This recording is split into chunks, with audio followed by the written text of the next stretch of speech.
Manchester City 4-1 with Jack Grealish on the left, Erling Haaland bagging a hat-trick through the middle, Bernardo on the right, KDB and Gundogan in midfield with John Stones behind him. It's 2022-23 again, baby. It's the treble season. We are so back. The reunion tour has rolled into town, and I'm feeling good. Da-dun, da-da.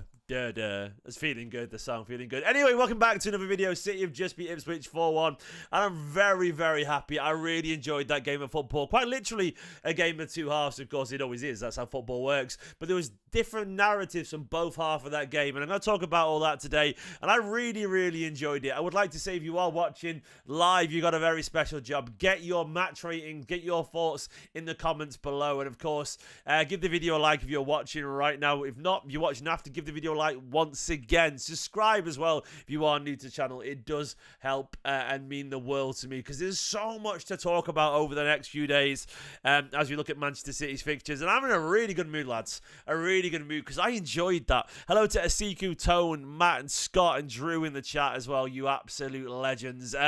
Yeah, do me a massive favour and please give it a retweet on my video as well. Yeah, let me know your man of the match as well. Let me know your thoughts on the game. Just quickly sharing a tweet. But I'm in a really good mood. I'm in a really good mood. Look, I feel a little bit vindicated, because I felt before the season that I was really excited for it. I had a lot of energy for this season. I really felt like it was going to be an awful lot of fun. That we were going to see a City side full of dynamism, because I looked at the squad makeup and it just felt a little bit younger again, a little bit more vibrant, a little bit more dynamic. A lot of that was based off pre-season, admittedly, but I feel like that kind of optimism I had hasn't been misplaced so far. City do feel more dynamic. They do feel more lively. It does feel a little bit more aggressive, and I'm enjoying it a lot. I really, really am. I like what I see so far, and I can't wait to see, hopefully, more of the same over the next few weeks. And, of course, I can't really go any further in this video without going, never felt more like seeing the Blues. City when United lose, oh City. You got me singing the Blues. 1 banana, 2 banana, 3 banana, 4. You gotta love it. You gotta love it. You've absolutely got to love it, and you've got to absolutely milk it. United losing against Brighton last minute, and City winning comfortably 4-1. It's beautiful stuff. It's an absolute perfect day. Where do we start with a game like this? Of course, we have to... I'll break it down moment by moment before I get into the individuals. I'll start, of course, with their goal. We started fine. We were keeping the ball quite nicely. We were hit on the counter by a really nice goal, to be fair to Ipswich Town. The midfield partied a little bit too much. I'll give them the benefit of the doubt because it was early on in the game and it's early on in the season. But he partied too easily. It was a really nice free ball in behind to Samodic, their new guy. Great ball between Akanji and Rico Lewis. He got onto it, and he put it past Ederson. Ederson maybe could have done better. He went through his legs and trickled into the net. It was not a good goal to concede. It was too sloppy. But you can only ever judge a team by their reaction to adversity. And that's usually, I give people leeway to make a mistake if they can fix it. And City responded utterly devastatingly. It was a brutal response from Manchester City. Savinho picked up the ball, went at the defender and won a penalty. It took VAR to reward it, but it was a penalty. He went down like Morris yet again. And Erling Haaland was never going to miss from the spot and put it to the keeper's right in the bottom corner. Q and Manchester City onslaught. Savinho yet again heavily involved. And if he'd had a quieter, sorry, not quite as quiet second half, this video might have been dedicated to him. But Savinho, immense work rate to rob Muric of the ball and then feed Kevin De Bruyne for a tap-in from 20 yards, which sounds weird, but it wasn't really tap-in. Shades of Kevin Horlock against Gillingham, slotting him from distance after a mistake. It was a really nice finish from Kev after a mistake from the keeper. And then, of course, Haaland completed the comeback entirely to make it 3-1 after Kevin De Bruyne picked up the ball in the channel. Beautiful ball into the channel. I don't know what Muric was doing. Head lost stuff, burst out of his net. Haaland brilliantly headed it past him and lifted it over. the on-rushing defender to make it 3-1. Someone's complaining about the live soon holding screen, by the way. And what I will say, Tony, is that the reason I do that is because I'm still editing and doing the social tweets. And I don't really like sort of just going live and waiting for it to happen. It's a holding screen while I get things sorted out, sort my camera out and all that kind of stuff, and let people join. So the thing is, everyone joins the video a little bit later. And if everyone joins at a similar time, you know, I don't have to repeat the same points over and over again for anyone joins 2 minutes into the video. So it may be annoying, Tony, to you. I'm sorry, mate, but there's a method to the madness. I apologise for everyone. But it's a holding screen to get everything sorted, to get set up, and also let people join the video so everyone's on the same page, you know? So they don't miss out the start. That's all it is, mate. But anyway, back onto the rest of the game. Second half, of course, was about Gundogan's return.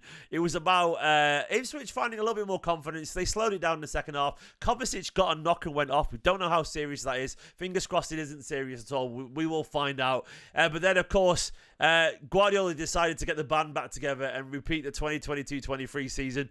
And Haaland put the icing on the cake, got his 4th goal of the season already in two games, and a lovely, lovely goal from out wide. Phenomenal stuff. Absolutely phenomenal stuff. A rocket of a shot. So good. So good. Yeah. I do find it funny that people can get annoyed by a holding screen that lasted a minute after we've just won 4-1. You know, Tony, I'm sure you're a lovely guy, man, but, you know, pick your battles and all that. Life's pretty good for us City fans right now. It is what it is. But yeah, I'm really happy with the performance. Ultimately, for Manchester City so far, we've started the season brilliantly. 2-0 away, Chelsea, 4-1 victory today. It's one of those things where, as we are right now, I think City are looking really, really, really strong for the start of the season. It's giving me a lot of confidence. I can't deny it. There's something about the general dynamic of the team right now that feels really, really good. I mean, you only got to look at the lineup and how we play, and I'll bring it up on screen right now. There we go. To see the energy and the dynamism that this team has got. You've got, I'll make it even bigger so you can all see it. There you go. You've got Savinho and Rico Lewis on that right-hand side who are getting so much natural chemistry. Savinho has been so impressive. He's been so impressive. Still just 20 years old. And he's going to be 20 until April as well. So basically all this season. Rico will join him in the 20 club in November. So Rico and Savinho, both very young. They'll both be 20 for most of this season, which is so impressive. But currently 19 and 20. The chemistry on that right-hand side is impeccable. And when you go back to last season, it felt like everything went down the left-hand side because Doku was getting a lot of joy. And Bernardo doesn't feel like quite as aggressive as a right winger recently as he was over many years ago. So we had Kyle Walker who offered nothing, and Bernardo who was nowhere near as effective as Rico and Savinho on that side. So he looks better. Then on the left you've got Josko Vardiol. Josko Vardiol, of course, who's only 22 years old as well. Then you've got Jeremy Doku, who's only 22 as well. So you've got two 22-year-olds on that side. Then you've, of course, got the revitalised Erling Haaland. KDB as well, brilliant, by the way. The sofa scoring man of the match there, KDB, with a goal and an assist again. It's really, really, really, really exciting. And Jamie's like moaning about modern football, where you can get Savinho for a discount fee. Look, ultimately, Jamie, I am not going to defend it, actually. I don't like multi-club ownership. This is my hot take as a Manchester City fan. I think multi-club ownership is undesirable for me. I think it's a little bit tacky. I don't like it, mate, but it is what it is. And Manchester City aren't breaking any rules doing this, you know. Look, you can hate the game, but City are playing the game, you know. And ultimately, that's where football's going. I am not a fan of multiple ownership. I'm not. But clubs are doing it before Manchester City. But still, you know, look, Troy's getting, look, it's 30 to 40 million pounds, by the way, and Troyes are a second tier French side. So it's not like we've gone in and paid 10 million quid. It's still, look, Troyes would sell Savinho to everyone for 30, 40 million where they are right now. That's a fact. So as much as like I agree with the whole multi-club thing, it's not like, you know, we paid peanuts for him. He ultimately was on loan from a second tier French side that we put there, admittedly. But, you know, it's not like it's a, look, we got Ferran Torres for 20 million as well, you know, so at one point. So it's market value, basically. It is decent market value. And it's only in hindsight that it'll appear even better. But ultimately, going back to today's game, I thought Rico was great, by the way, again. Rico is... All right, Jamie, whatever. Let the accountants decide that, mate. But we can't just take money from Girona and give it to Man City. It doesn't work that way. That's conspiracy theorist nonsense, and I'm not gonna. I'll agree with the other stuff, but I'm not going to pretend that Girona's money is Man City's money. It isn't. It doesn't work that way. It just doesn't. That's conspiracy theory nonsense. I'm sorry. Or Troy's, whatever. We don't own the same money as Troy's. We just don't. I'm sorry. But either way, Rico was excellent, and I'm not going to entertain that conversation anymore. I've said my point on that. I thought Rico, by the way, yeah, fantastic. So much energy, so much vibrancy. He should be our starting right back right now, and he is, rightfully so. Another excellent performance. Savinho is the final point, Jamie. Yeah, it's the owners, but whatever, mate. It's not City's money. The owner's money is not City's money, and vice versa. And Troy's and Girona, they're all different clubs with different accounting. So ultimately, wherever the money goes, it goes into the books of that club, not to the owners. But Savinho, excellent. Again, look, we've got ourselves a real gem there. We really have. Savinho is... Look, it's ultimately down to the City Football Group, the reason he is where he is. But he's brilliant. Absolutely brilliant. He works really hard. He shouldn't give a penalty away. He got really lucky there because he's been clumsy in his own area. He should have a mandate not to tackle in his own area. Absolutely shouldn't be allowed to. But you can't deny his brilliance going forward. Relentless energy. And I thought Doku had a much better game than the other day as well. Doku denied... an absolute golden assist. Rico smashed it against the crossbar. But it is what it is. I won't hold it against Doku. I thought defensively, other than that, obviously, goal that we conceded, one sort of shaky moment in the second half, which Guardiola got on the end of in the end. I thought Akanji, Diaz, Guardiola did their job. Absolutely did their job. Bernardo Silva as well was relentlessly buzzing around everywhere. Not a headline-grabbing performance. And I know the stats only show a 6.6, but it's one of those things where... he does his job. And Kovacic, I thought, was really good until he came off his injury as well. Kev looks great. That was my hot take, that everyone presumed Kev was going to dip massively. I didn't see any reason why that would be the case. I felt actually he was very happy to be back playing football. And I think Kev looks like a guy who's going to get 20 assists again and 10, 15 goals again. Yeah, really, really good. Not everything he tried was perfect, but he did put chances on a plate for so many people. And he was great. Overall great. And Haaland getting involved, his link-up play, particularly with Gundogan when he came on in the second half, it's lovely. Erling Haaland absolutely wants to be involved right now, and he's getting plenty of touches, 22 touches, not loads. But, you know, 4 shots on target, 3 goals. It's really, really impressive. And he's making runs in behind, and he's powerful, and he looks happy. It's just really good vibes in this squad. And I thought Ruben, by the way, was really good again. No Foden today, of course, as well. Sekou mentioned that. Apparently, Foden was a little bit unwell. Look, I'm not going to just say it. He had the shits, but I think he had the shits. There was a photo of him having a curry after his night, after winning the PFA Player of the Year. I reckon we've all been there, man. We've all had the dodgy curry that's give our stomach a bad... Like, I reckon it's that. I could be wrong, but, you know. I reckon he's got the shits, lads. He'll be fine. He'll be all right. But it's one of those things where the second half was quieter, I agree. But at the same time, this happens all the time, man. It happens all the time where a team, especially from the Championship, would come up, where they get battered in the first half and they sort of slow it down a tiny bit. And look, a lot of it will come down to match fitness and rhythm, you know, for both sides. But I don't really buy the argument as well about Doku's no end product, by the way. He should have had an assist today, and he's done his job. I always think if a winger gets an assist, they've done the job. And there was chances missed in the first game that Doku created as well. I think Doku's been really unlucky for chances being missed at the end of him. I thought he was good today. Like, is he perfect? No. But is he relentless? Is he constantly going and get people? Jonas, try with a trolling better, mate, in the chat. Jesus Christ. I'm going to put him a timeout so he can think about what he's done for 5 minutes. But yeah, is Doku perfect? No. But does he make trouble? Does he cause trouble? Yeah. Does he work hard? He absolutely does. And let's also talk about the other story. Let's talk about the story, you know. We saw Ilkay Gundogan return. Gundogan back to a hero's reception. Completed 15 of his 18 passes, 18 touches. He's Ilkay Gundogan, man. He's absolutely beautiful.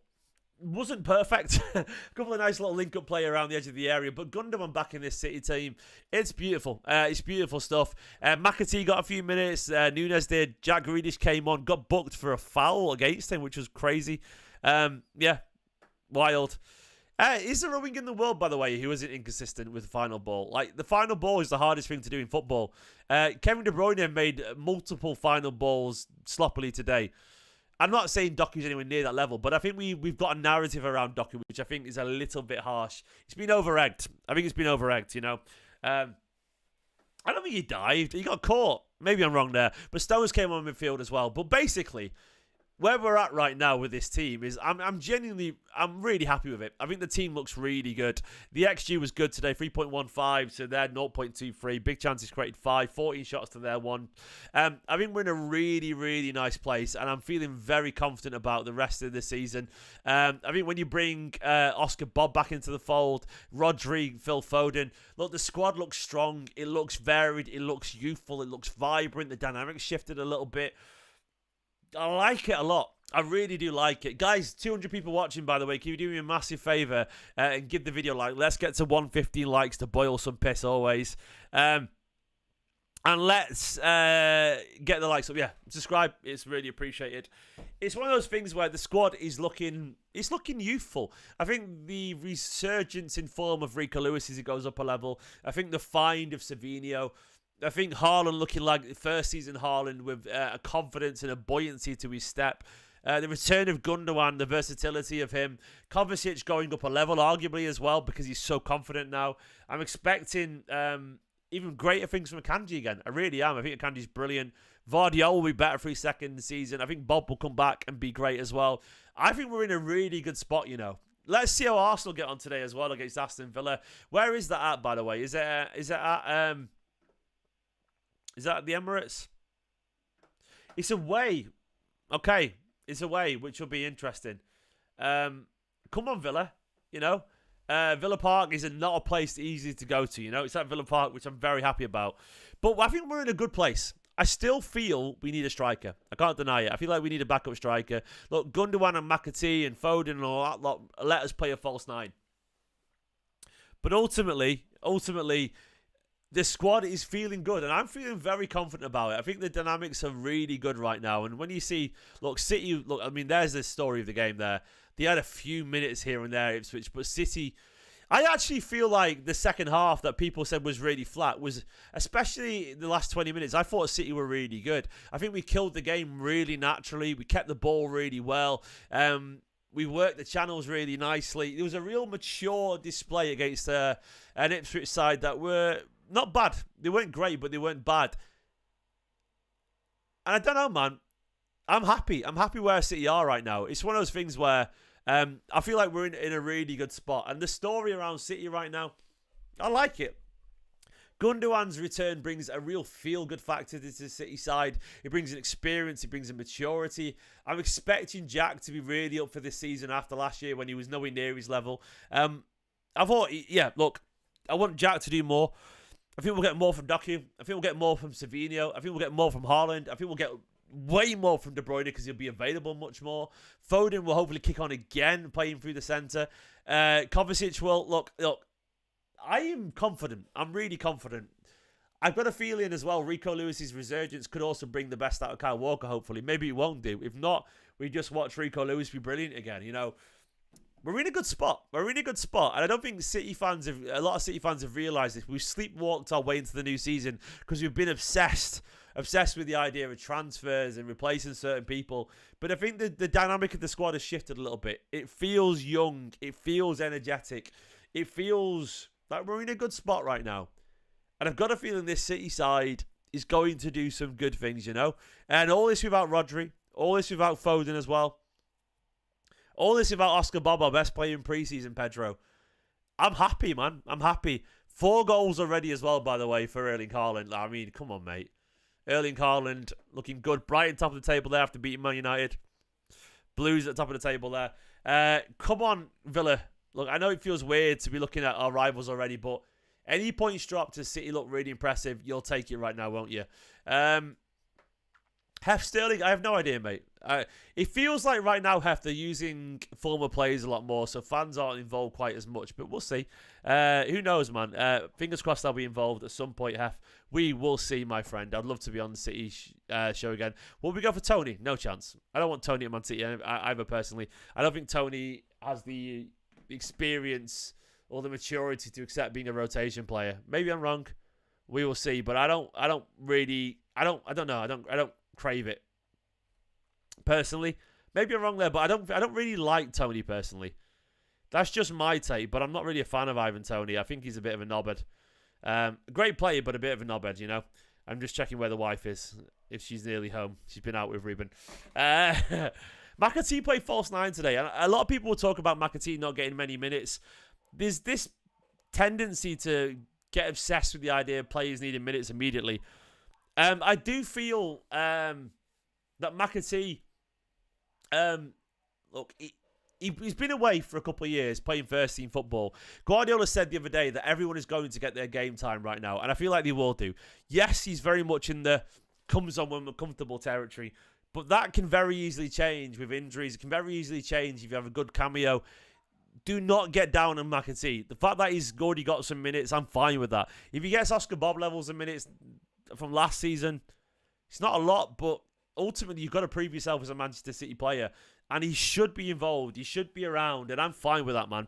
I'm absolutely more than fine with it. Keep him around the first team.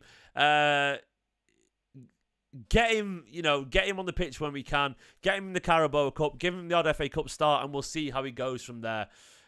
It's fine. It's absolutely fine. It's not ideal that he's not getting a lot of minutes, but we're second game of the season in. Come on, lads. We need to be calm.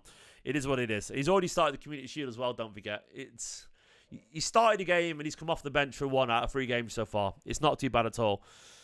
Yeah, 23 hat-tricks to 24. He's so impressive. It really is. Look, I'm not going to tell you everything, by the way. Overall, he's perfect. There are areas to improve, but I think things feel good. And when I look at Manchester City's games and their fixtures, we got West Ham away. You know, I'll bring the fixtures up right now. West Ham away. Then we got Brentford and Arsenal. Look, if we can get 4 victories out of 4 before Arsenal head to the Etihad, I think things could be really good. You know, let's hope that Arsenal, who are playing right now, I'll go to Arsenal's games. Arsenal's matches are as it stands. They've already got their first win of the season against Wolves, of course, but they've got Aston Villa, they've got Brighton, they've got Spurs. It's a hard run of games, that. There's a good chance they drop some points, and if they do drop some points by that point, then we can beat them at home. Things feel spooky already. They really, really, really do.